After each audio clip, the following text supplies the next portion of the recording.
दिनांक 14 एप्रिल 2026 रोजी रात्री मिरवणुका सुरू असताना आम्हाला एका इस्मानं मिरवणुकीमध्ये येऊन सांगितलं की शनी पटांगण येथे 2 इस्मांच्या वादातून एका इस्मानं दुसऱ्या इस्माच्या डोक्यात दगड टाकलेला आहे.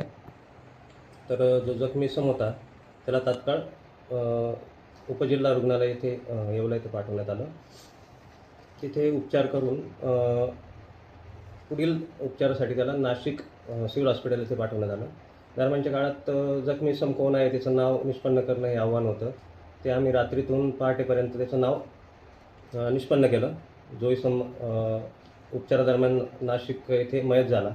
त्यानंतर पोलीस पथकानं इन्क्वेस्ट पंचनामा केला, PM करण्यात आलं. तेथील त्याचा जो भाऊ होता, भावाचा जबाब नोंद करून FIR दाखल करण्यात आली.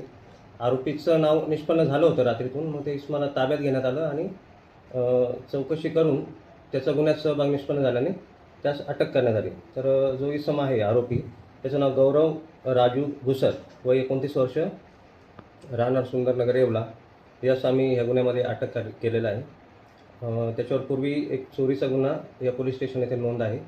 तर आज न्यायालयात त्याला घेऊन गेलो होतो. तर न्यायालयाने त्याला 20 तारखेपर्यंत पोलीस कस्टडी दिलेली आहे. पुढील तपास मी किती तासात आरोपीला आपण अटक केली एकंदरीत? आरोपी आम्ही 24 तासामध्ये आरोपीला अटक केलेली.